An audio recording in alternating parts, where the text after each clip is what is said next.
तो hey guys, welcome back in a new video.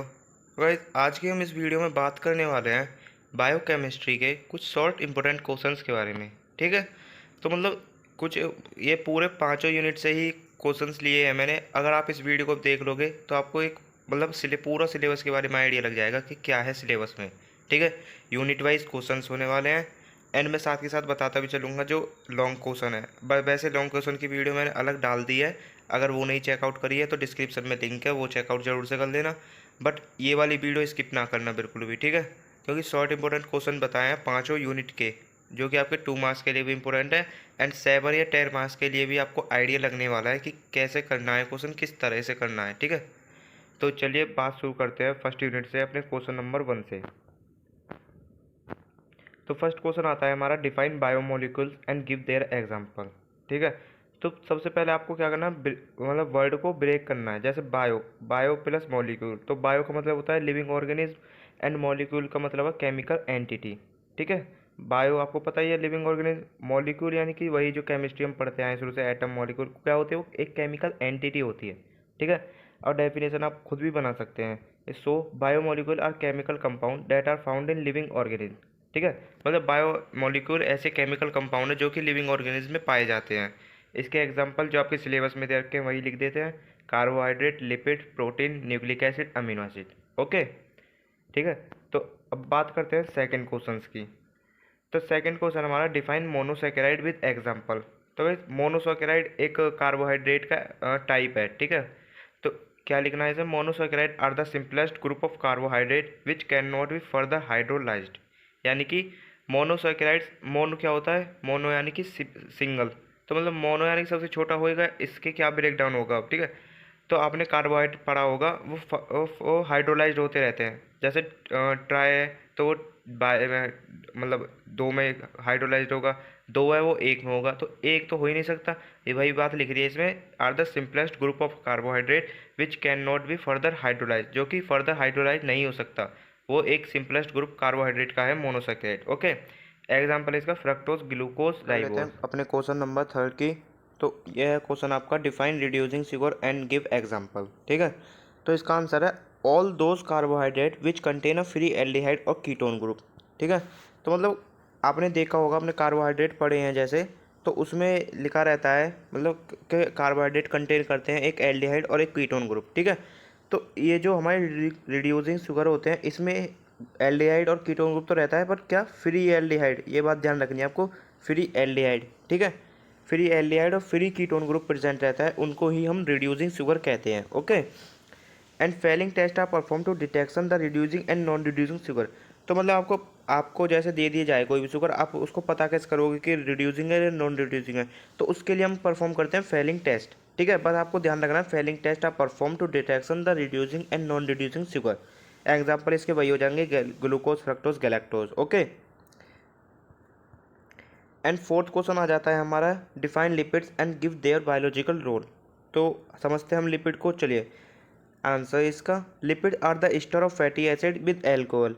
आपने simple definition है guys, ये पूरी बहुत ही सिंपल डेफिनेशन है, lipids are the ester of fatty acid with alcohol. ठीक है, एंड आगे बात करते हैं, they are insoluble in water but soluble in organic solvent. Lipid है तो आपको जनरल बात है, पता ही होगा, लिपिड है तो वाटर में इनसॉल्युबल होगा, बट ऑर्गेनिक सॉल्वेंट है उसमें सॉल्युबल होगा। ठीक है, तो डेफिनेशन होगी इसकी। अब इसके देख लेते हैं हम biological role.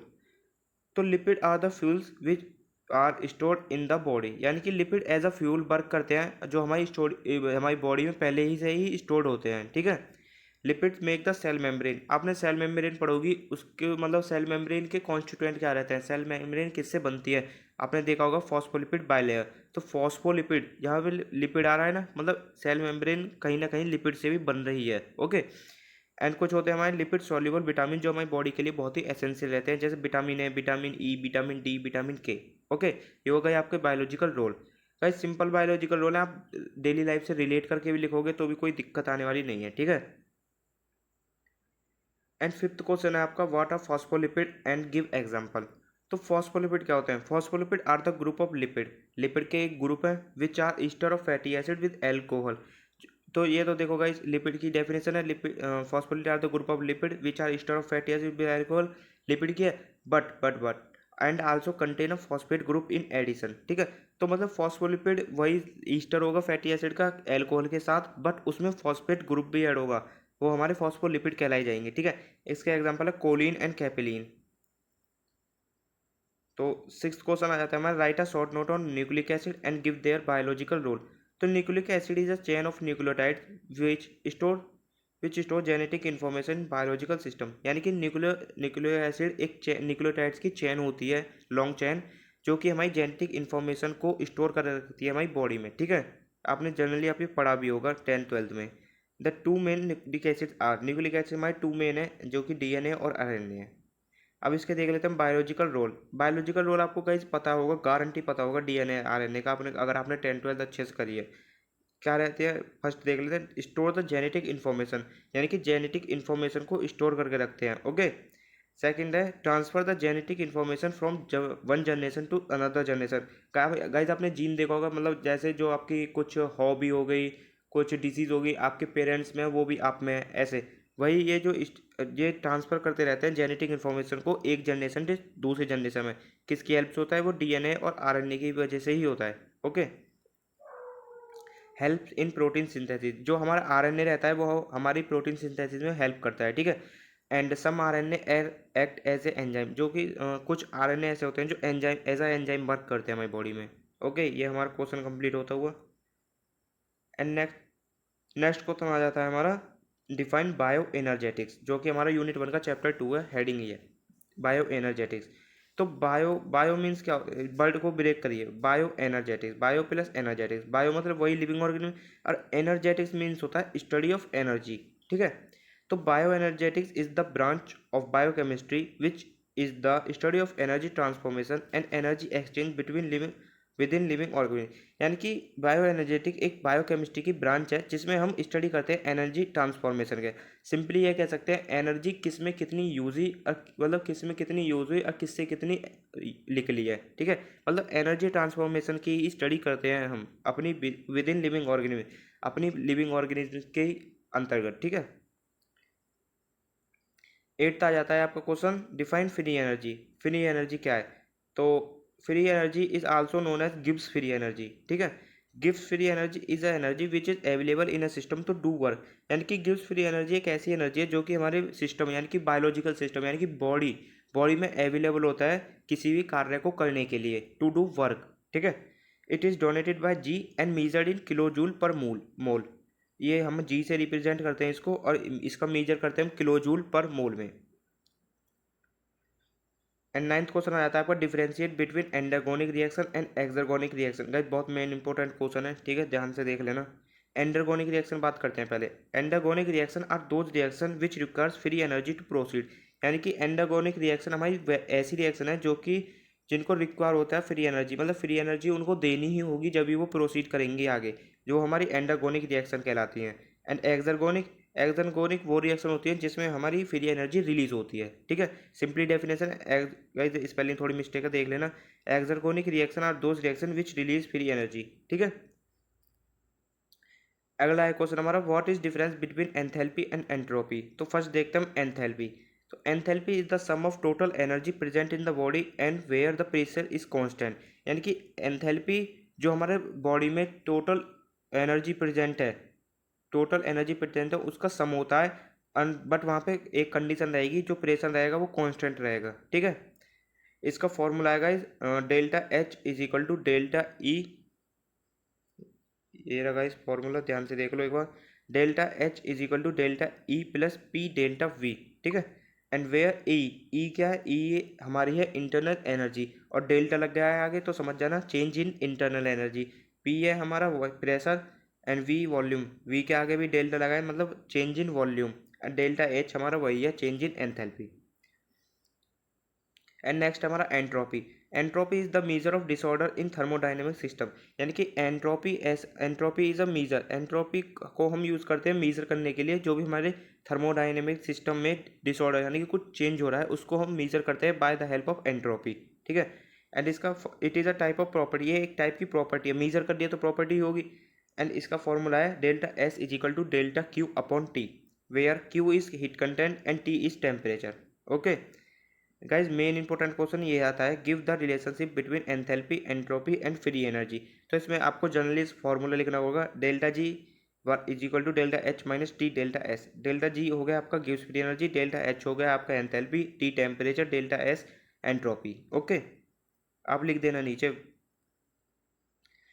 And 12th question है हमारा, define redox potential. Redox guys, redox आपने पढ़ा होगा, रेडॉक्स रिएक्शन। रेडॉक्स रिएक्शन क्या होती है हमारी, रिडॉक्स जिसमें रिडक्शन भी हो रहा है, जिसमें ऑक्सीडेशन भी हो रहा है, ठीक है।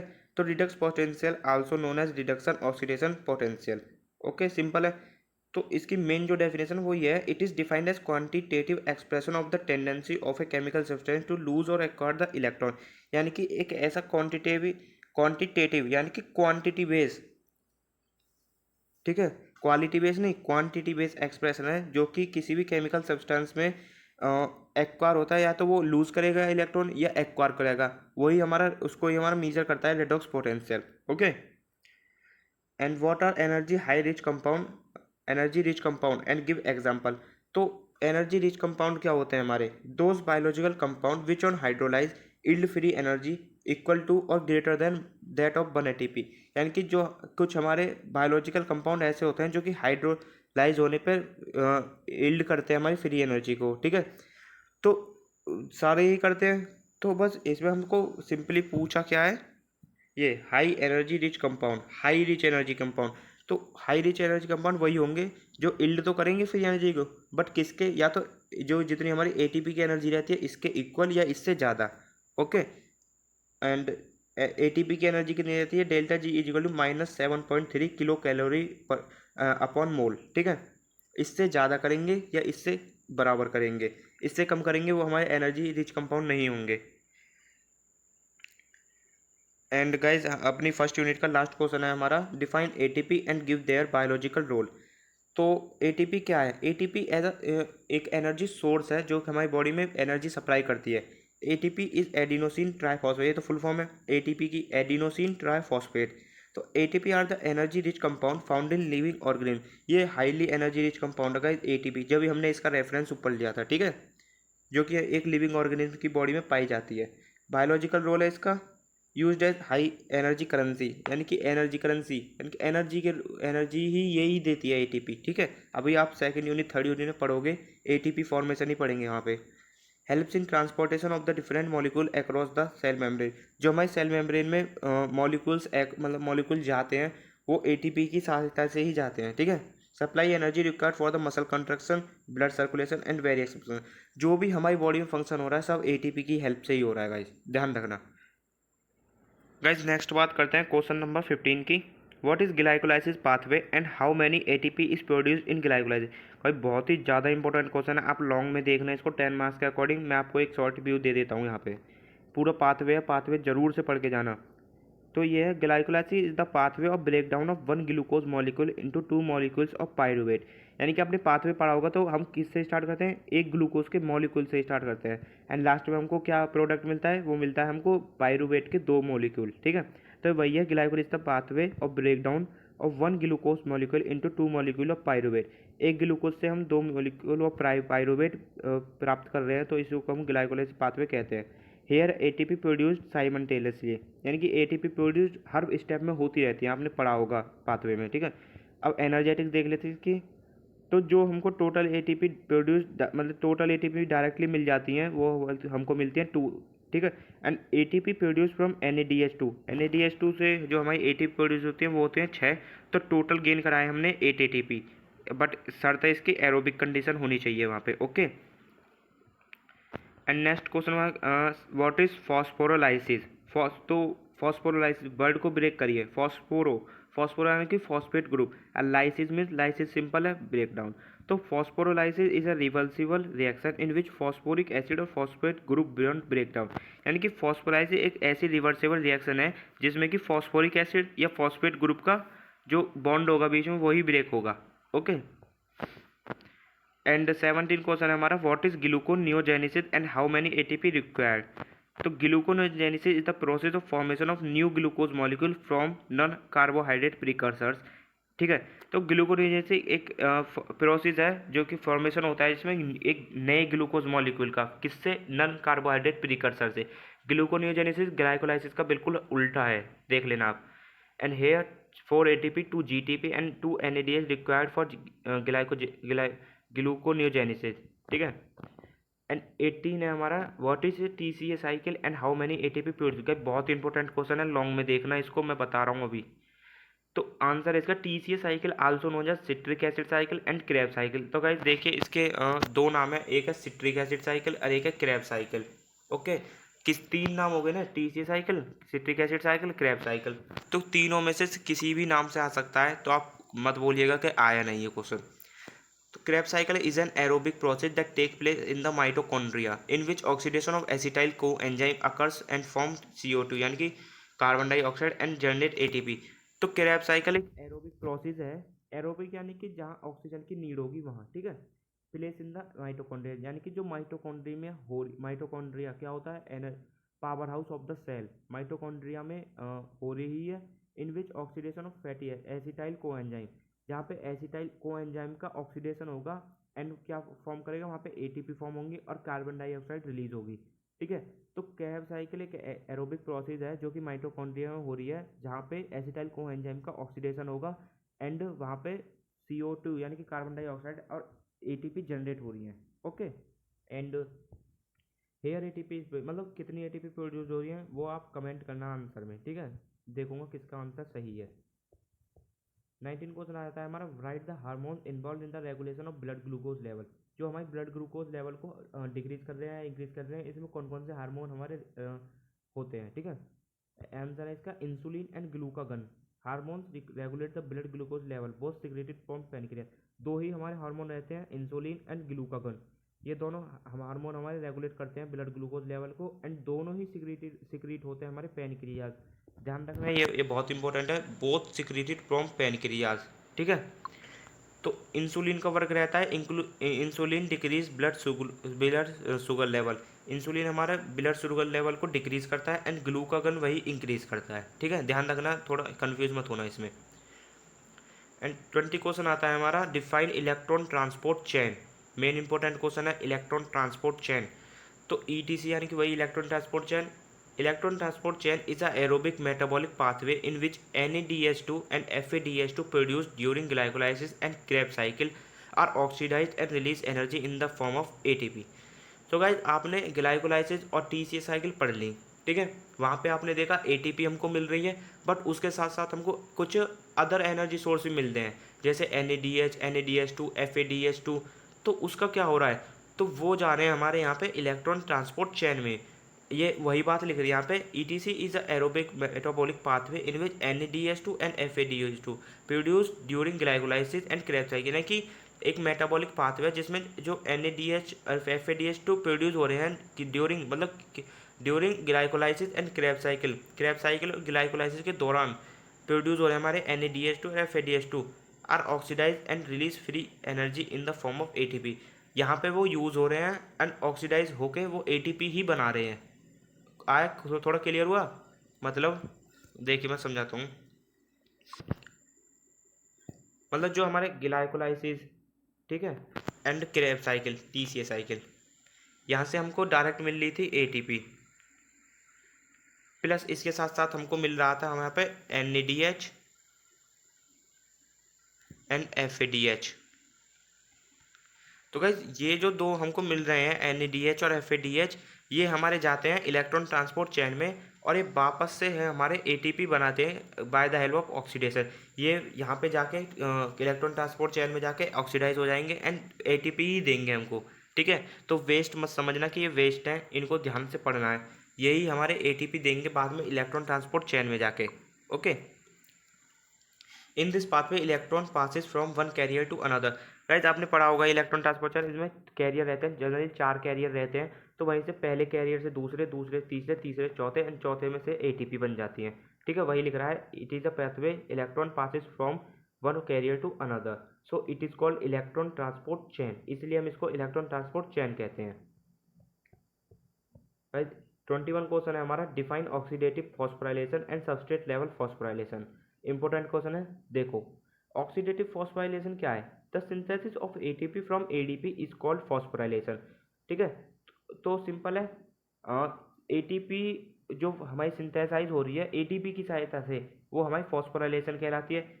In which NADH2 and FADH2 oxidise through ATC oxidation. मैंने आपको ऊपर बताया ना, ETC इलेक्ट्रॉन ट्रांसपोर्ट चैन में हमारे जो NADH2 FADH2 है वो ऑक्सीडाइज हो रहे हैं। तो वही जो ऑक्सीडेटिव कपल्ड रिएक्शन हो रही है ना विथ फॉस्फोराइलेशन, इसको ही हम कहते हैं ऑक्सीडेटिव फॉस्फोराइलेशन। वही लिख रहा है ETC oxidative coupled with phosphorylation is called. जो हमारे ये ऑक्सीडेशन हो रहा है ना ऊपर, वो फॉस्फोराइलेशन से कपल हो जाता है और इसको ही हम कहते हैं oxidative phosphorylation. Okay, and substrate level phosphorylation है, इसमें डायरेक्ट फॉर्मेशन हो जाता है एटीपी का एडीपी से। ये भी हमारे कोई डिपेंड नहीं रहता इलेक्ट्रॉन ट्रांसपोर्ट चेन पर। ठीक है, वो हमारा ये वाला इंपॉर्टेंट है, हमारा डिपेंड है पूरा का पूरा इलेक्ट्रॉन ट्रांसपोर्ट चेन पर, और सबस्ट्रेट लेवल फॉस्फोराइलेशन कोई डिपेंड नहीं है, डायरेक्ट हो रहा है सिंथेसिस एटीपी एडीपी से। Okay, metabolic process in which fatty acids are break down into acetyl coenzyme which enter in Krebs cycle and then NADH2 FADH2 used in electron transport chain and generate ATP। तो कई ये जो glycolysis T cycle electron transport chain beta oxidation ये सारे एक दूसरे से link है। अब आप ऐसे मत करना कि डायरेक्ट बीटा ऑक्सीडेशन पढ़ रहे हो क्रेब साइकिल नहीं पढ़ रहे हो, तो वही आपको कुछ समझ में आएगा नहीं। इसलिए मैं कह रहा हूँ शुरू से पढ़ते आना, एक दूसरे से लिंक है। तो बीटा ऑक्सीडेशन एक कैटाबॉलिक प्रोसेस है, कैटाबॉलिक यानी कि ब्रेक डाउन वाली प्रोसेस है, in which fatty acid are broke down into acetyl coenzyme. देखो आपने ध्यान से सुनो मेरी बात, क्रेब साइकिल है। अब क्रेब साइकिल स्टार्ट कहाँ से हो रही है? क्रेब साइकिल स्टार्ट हो रही है हमारी एसिटाइल कोएंजाइम से। ठीक है, तो एसिटाइल कोएंजाइम रिक्वायर्ड है क्रेब साइकिल को कराने के लिए। ठीक है, एंड ग्लाइकोलाइसिस के दौरान हमारी फॉर्म हो रही है हमारी कुछ एटीपी के साथ साथ NADH और FADH, ये भी हमारे फॉर्म हो रहे हैं। तो अब बीटा ऑक्सीडेशन क्या है? Beta oxidation is the catabolic process in which fatty acids are break down into acetyl coenzyme. जो इसमें हमारे फैटी एसिड जो होते हैं पहले ब्रेक डाउन होंगे एसिटाइल कोएंजाइम में, और वही जो एसिटाइल कोएंजाइम वहाँ पे फॉर्म हो रहा है वही एंटर करेगा हमारा क्रेब साइकिल में, and then NADH2 and FADH2 जो प्रोड्यूस्ड हो रहे हैं उसमें वो हमारे यूज्ड होंगे इलेक्ट्रॉन ट्रांसपोर्ट चेन में एंड जनरेट ATP। ठीक है, हुआ क्लियर? यानी कि ये बीटा ऑक्सीडेशन तो हमारा फैटी एसिड का ब्रेक डाउन करा रहा है एसिटाइल कोएंजाइम में, बस इतना है हमारा बीटा ऑक्सीडेशन। जो कि एसिटाइल कोएंजाइम बना है वो हमारा एंटर करेगा क्रेब साइकिल में, एंड क्रेब साइकिल में हमारे बनेंगे NADH2 FADH2, एंड देन ये यूज़ होंगे हमारे इलेक्ट्रॉन ट्रांसपोर्ट चेन में and generate ATP। Okay, I hope आपके क्लियर होगा। इट इज़ नेम सच, इसका नाम बीटा ऑक्सीडेशन क्यों है? तो ये it is name such because the beta carbon of fatty acid oxidise into carbonyl, यानी कि जो कार्बन का जो हमारे लॉन्ग चेन रहते हैं उसमें जो बीटा कार्बन रहता है फैटी एसिड का वही ऑक्सीडाइज होता है हमारे कार्बोनियल ग्रुप में, इसीलिए इसका नाम है बीटा ऑक्सीडेशन। अब नेक्स्ट क्वेश्चन की बात कर लेते हैं, what are ketone bodies and also define ketoacidosis. तो कीटोन बॉडीज का, ketone bodies are the metabolic product which are produce during breakdown of fatty acid. Ketone bodies एक ऐसे मेटाबॉलिक प्रोडक्ट होते हैं जो कि प्रोड्यूस होते हैं breakdown during breakdown of fatty acid. जब हम फैटी एसिड का ब्रेकडाउन कराते हैं उसमें जो कुछ निकल जाता है हमारा, यानी कि कुछ प्रोड्यूस होता है, वो हमारा होता है हमारा कीटोन बॉडीज। एंड इसका एग्जांपल है जैसे acetone, एसिटो acetate, beta hydroxy butyrate. कई से 3 क्वेश्चन है, बीटा ऑक्सीडेशन, कीटोन बॉडीज और वो एक डी नोवो सिंथेसिस, तीनों पढ़ लेना बहुत ही इंपॉर्टेंट है। और एक यूरिया साइकिल लॉन्ग में आने वाले हैं, ध्यान से देख लेना। कीटो एसिडोसिस पर बात करते हैं हम। It is the condition when excess production of ketone bodies as in increase in the level of ketone bodies in the blood. यानी कि कीटो एसिडेज एक ऐसी कंडीशन होती है हमारी बॉडी की जिसमें कीटोन बॉडीज का प्रोडक्शन बहुत ही इंक्रीज हो जाता है हमारे ब्लड में। ठीक है, मतलब कीटोन बॉडीज का लेवल इंक्रीज हो रहा है, उसको ही हम कीटो एसिडोसिस कह रहे हैं। एंड नेक्स्ट क्वेश्चन है, डिफाइन कोलेस्ट्रॉल। कोलेस्ट्रॉल क्या है? Cholesterol is a type of lipid which is the structural component of cell membrane. Cholesterol एक टाइप का लिपिड ही है जो कि एक स्ट्रक्चरल कंपोनेंट है हमारा सेल मेम्ब्रेन। सेल मेम्ब्रेन बनाने में बहुत हेल्प करता है। Also used in the synthesis of steroids, hormones, vitamin D and bile acid, जो कि एक हम यूज़ कर लेते हैं स्टेरॉइड हार्मोन बनाने के लिए, विटामिन डी के बनाने के लिए एंड बाइल एसिड्स के फॉर्मेशन में। ठीक है, एंड नेक्स्ट बात करते हैं हम, what are essential and non essential amino acid का। बहुत ही ज़्यादा इंपॉर्टेंट क्वेश्चन है, एसेंशियल नॉन एसेंशियल, ध्यान से देखिए। एसेंशियल अमीनो एसिड क्या होते हैं? तो those amino acid which are not synthesize in the body and obtain as a part of food. Called essential amino acid, यानी कि वैसे वो अमीनो एसिड जो कि हमारे बॉडी से सिंथेसाइज नहीं हो रहे हैं, जो कि हमको एक्सटर्नली लेने पड़ते हैं। एक्सटर्नली हम क्या लेते हैं? फूड, प्रोटीन ऐसा सोर्स, ठीक है। तो फूड से जो हमको अमीनो एसिड मिलते हैं वो होते हैं हमारे एसेंशियल अमीनो एसिड, ठीक है। अब इसके एग्जांपल हैं histidine, tryptophan, methionine. And non essential हमारे, जब वो हमको बॉडी से नहीं मिल रहे हैं तो वो हमारे एसेंशियल हैं। अब जो हमको बॉडी से मिल रहे हैं वो हमारे नॉन एसेंशियल हैं, ठीक है। वही लिख रहा है एग्जाम्पल सिस्टीलिन एंड एलेनिन। अब बात करते हैं गाइज अपने next question, what is transamination and deamination. तो ट्रांसएमाइनेशन वर्ड को ब्रेक कीजिए, ट्रांस यानी कि ट्रांसफर, एंड एमाइनेशन यानी कि एमाइन ग्रुप एडिशन। तो transamination is a chemical reaction in which amino acid is transferred from amino acid to keto acid. यानी कि ट्रांसएमाइनेशन एक ऐसी केमिकल रिएक्शन है जहाँ पे एमाइनो एसिड हमारा कीटो एसिड में ट्रांसफर्ड हो जाता है, ठीक है। एंड डीएमाइनेशन, डी यानी कि डिटैचमेंट। तो deamination is a chemical reaction in which amine group is remove from one amino acid. यानी कि किसी भी अमीनो एसिड से अगर एमाइन ग्रुप रिमूव हो रहा है वो हमको, वो प्रोसेस हमारी हो रही है डीएमाइनेशन, ओके। नेक्स्ट क्वेश्चन बात करते हैं, what is hyper cholesterolaemia and atherosclerosis. तो हाइपर कोलेस्ट्रोलेमिया क्या? It is a condition in which cholesterol level increase in the blood and which increase the risk of heart attack. यानी कि hyper कोलेस्ट्रेमिया एक ऐसी condition है जहाँ पर कोलेस्ट्रॉल लेवल बहुत ही ज़्यादा इंक्रीज हो जाता है हमारे ब्लड में, and which increase the risk, और वहाँ पर हार्ट अटैक के चांसेस भी वो बढ़ जाते हैं, ठीक है। एथेरोस्क्लेरोसिस, ये आपने पैथो में पढ़ लिया होगा। तो ये it is a disease in which cholesterol and fat built up a plug in the walls of arteries causing obstruction in the blood flow. यानी कि एक ऐसी डिजीज़ है जहाँ पे हमारी जो आर्टरीज रहती हैं उसमें कोलेस्ट्रॉल एंड कुछ फैट वहाँ पे बुल्ड हो जाता है, यानी कि जम जाता है, एक प्लेग यानी कि एक थक्का सा जमा लेता है। तो उसी को हम कहते हैं एथेरोस्क्लेरोसिस, और जो कि ब्लड फ्लो में भी दिक्कत, ऑब्स्ट्रक्शन डालता है, ओके। एंड 28 क्वेश्चन है गाइस हमारा, देख लेना, इंपॉर्टेंट क्वेश्चन है, मैंने यहीं पे कंप्लीट करा दिया है, okay. Give synthesis of serotonin from tryptophan and its biological role. तो सेरोटोनिन एक हमारा हार्मोन है गाइस, आगे जाके बहुत पढ़ोगे इसको आप कॉलोजी में वगैरह वगैरह बहुत पढ़ोगे। सेरोटोनिन एंड इसका सेकंड नाम होता है 5-HT, ठीक है। Serotonin and 5-HT is a neurotransmitter and also consider as a hormone which plays important role in mood, emotion and digestion. यानी कि सेरोटोनिन 5-HT एक हमारा न्यूरोट्रांसमीटर है जो कि हम कंसीडर करते हैं उसको हार्मोन भी, एंड जो इंपॉर्टेंट रोल प्ले करता है हमारे मूड में, इमोशंस में एंड डाइजेशन में, ओके। अब हमको मेन क्या पढ़ना है, इसमें सिंथेसिस पढ़नी है सेरोटोनिन की, किससे? ट्रिप्टोफैन से। तो इसमें 2 स्टेप में हमको मिल जाता है ये। तो ट्रिप्टोफैन फर्स्ट स्टेप में क्या हो रहा है, tryptophan is converted into five hydroxy tryptophan with the help of enzyme tryptophan hydroxylase. यानी कि फर्स्ट स्टेप में हमको ट्रिप्टोफैन, देखिए मैं बताता हूँ, ट्रिप्टोफैन से हमको कन्वर्ट हो रहा है फर्स्ट 5-हाइड्रोक्सी ट्रिप्टोफैन, ठीक है। 5-हाइड्रोक्सी ट्रिप्टोफैन मिल रहा है किसकी प्रेजेंस में? ये जो एंजाइम है tryptophan hydroxylase, okay. And second step में यही जो हमारा 5-हाइड्रोक्सी ट्रिप्टोफैन बना है यही हमारा कन्वर्ट हो जाता है सेरोटोनिन में, किसकी सहायता से? एरोमेटिक अमाइनो एसिड डीकार्बोक्सिलेज, ठीक है। आपको समझ में आ गया होगा। पहले ट्रिप्टोफैन से 5-हाइड्रोक्सी ट्रिप्टोफैन बनना है किसकी प्रेजेंस में? ट्रिप्टोफैन हाइड्रोक्सिलेज की प्रेजेंस में। एंड देन नेक्स्ट स्टेप में वही 5-हाइड्रोक्सी ट्रिप्टोफैन कन्वर्ट हो रहा है सेरोटोनिन में, किसके हेल्प से? एरोमेटिक अमाइनो एसिड डीकार्बोक्सिलेज की, ठीक है। एंड नेक्स्ट क्वेश्चन हमारा, डिफाइन हाइपर बिलीरुबिमिया एंड जॉन्डिस। तो हाइपर बिलीरुबिनिया में एक कंडीशन है जहाँ पे बिलीरुबिन पिगमेंट लेवल इंक्रीज हो जाता है हमारी बॉडी में and cause discoloration of eye skin, that is called jaundice. तो पहले समझते हैं हम बिलीरुबिन। बिलीरुबिन एक ऐसा पिगमेंट है जो कि हमारी बॉडी में ही रिलीज होता है, किसके उससे हो रहा है? During breakdown of RBC. यानी कि जब आरबीसी का ब्रेकडाउन होता है वहाँ पे हमारा बिलीरुबिन फॉर्म्ड होता है। और ये हाइपर बिलीरुबिनिया एक ऐसी कंडीशन है जहाँ पे बिलीरुबिन की जो मात्रा रहती है हमारे ब्लड में बहुत ही ज़्यादा इंक्रीज हो जाते हैं, और जिससे अब कॉज होता है डिस्कलरेशन ऑफ आई, यानी कि धुंधलापन, यानी कि रंगों को सही से नहीं पहचान पाना, वही। एंड स्किन का कलर भी थोड़ा थोड़ा उड़ने लग जाता है, दैट इज कॉल्ड जॉन्डिस।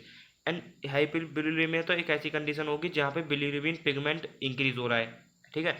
और इसके कारण जो हमारे कॉज हो रहे हैं या discoloration of eye, skin, and ये हमारा कॉल रहता है जॉन्डिस, ठीक है, ध्यान रखना। नेक्स्ट क्वेश्चन आ जाता है हमारा define nitrogenous bases with example. Nitrogenous bases क्या होते हैं? Nitrogenous bases are nitrogen containing biological compound that form nucleotide with pentose sugar and phosphate group।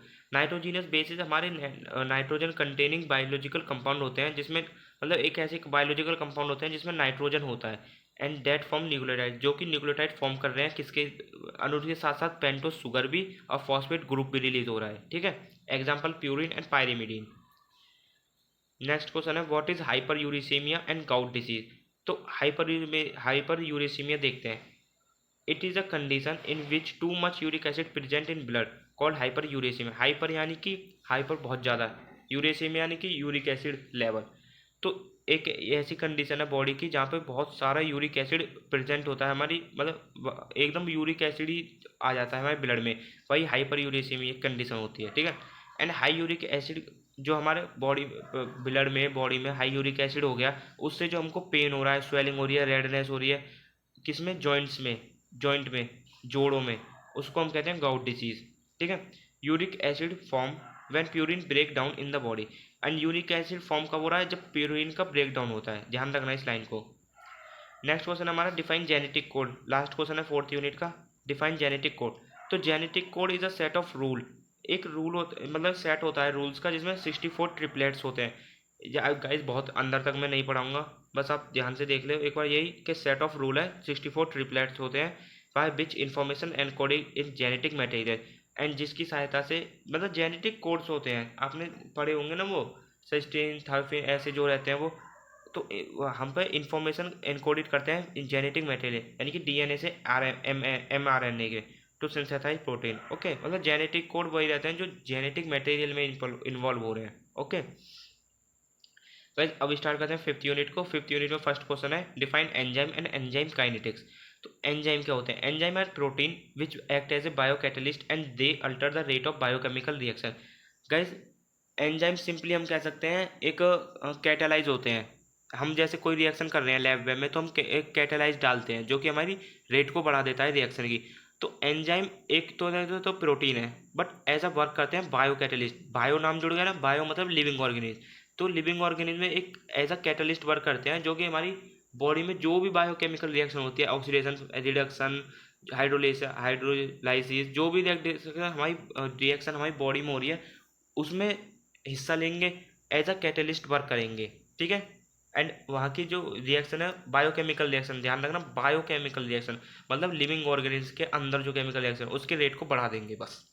And enzyme kinetics क्या है? Enzyme kinetics is the study of reaction data catalysed and investigation of factor affecting enzyme activity. यानी कि enzyme kinetic हमारी ऐसी study है जिसमें हम देखते हैं उसके रिएक्शन की स्टडी करते हैं जो कि कैटेलाइज्ड हुई है किसी भी एंजाइम से, एंड साथ ही साथ इन्वेस्टिगेशन करते हैं वहाँ पे फैक्टर अफेक्टिंग एंजाइम एक्टिविटी, यानी कि जो फैक्टर्स अफेक्ट कर रहे हैं एंजाइम एक्टिविटी को उसका भी इन्वेस्टिगेशन करते हैं, वही हमारी एंजाइम काइनेटिक्स कहलाती है। एंड गाइस, एंजाइम काइनेटिक्स में हमारा एक इक्वेशन आती है माइकल्स मेंसन इक्वेशन, पक्का आएगी पक्का आएगी, उसको ध्यान से कर लेना, 10 नंबर में आने ही वाली है वो। ठीक है, एंड लास्ट क्वेश्चन आ जाता है what are coenzyme and isoenzyme. तो कोएंजाइम क्या होते हैं? को मतलब कॉमन, को आ रहा है ना समझ में, को मतलब कॉमन। तो coenzyme are organic compound which is required by some enzyme for their catalytic activity. तो मैं समझाता हूँ एक एग्जांपल, जैसे आपका कोई दोस्त है, अब वही नहीं आया है कॉलेज तो आपका भी मन नहीं लगेगा, मतलब आपका होना होना ना कोई दिक्कत नहीं है बट उसका आपका साथ होना वो इम्पोर्टेंट है। तो वही ये कोएंजाइम होते हैं, मतलब कोएंजाइम कोई भी एंजाइम है, एक सिंक मतलब समझाता हूँ, एक एंजाइम है, ये एक एंजाइम है। ठीक है, तो ये तो अगर इसको हम किसी भी रिएक्शन में डाल देंगे तो ये परफॉर्म नहीं करेगा, मतलब इसके साथ एक ये वाला ज़रूरी होना चाहिए जब भी ये कोई रिएक्शन परफॉर्म करेगा। अगर ये नहीं होगा तो ये आगे नहीं बढ़ेगा। ठीक है, मतलब ये दोनों एक साथ होंगे जब ही आगे होगा। तो ये तो हमारा एंजाइम है बट ये वाला जो है ये हमारा होगा को एंजाइम। आगे आई होप समझ में आ गया होगा, मतलब को एंजाइम कुछ ऐसे ऑर्गेनिक कंपाउंड होते हैं जो कि किसी भी सम एंजाइम यानी कि किसी किसी एंजाइम के जो नीड होते हैं उनको रिक्वायर्ड ही होता है कि ये आएगा जब ही हम आगे चलेंगे। ठीक है, example vitamin B2, vitamin B5। And isoenzyme है, isoenzyme are the group of enzyme that catalyze the same reaction but had different form, different in amino acid sequence। तो आइसो एंजाइम हमारे वो एंजाइम होते हैं जो कि एकदम सिमिलर होते हैं किसी भी रेफरेंस एंजाइम से, बट डिफरेंट होता है उनमें जो कि हमारा अमीनो एसिड सीक्वेंस होता है वही डिफर होता है, बाकी सब उसकी एक्टिविटी सब सेम होती है। Example glucokinase and hexokinase are enzo enzyme, isoenzyme. ठीक है, glucokinase and hexokinase are isoenzyme. तो गाइज ये आपका पूरा बायोकेमिस्ट्री का सिलेबस शॉर्ट क्वेश्चंस के रूप में मैंने कंप्लीट करा दिया है। आई होप आपको वीडियो लेक्चर अच्छा लगा होगा। एंड अगर आपने लॉन्ग क्वेश्चंस की वीडियो नहीं देखी, लॉन्ग क्वेश्चन की वीडियो जाके देख लो, डिस्क्रिप्शन में उसका लिंक दे दूंगा। एंड नोट्स चाहिए आपको, ये वाला पीडीएफ चाहिए, हमारे टेलीग्राम ग्रुप से ज्वाइन हो जाए, उसका भी लिंक हमारे डिस्क्रिप्शन में। तब तक के लिए टेक केयर, बाय बाय।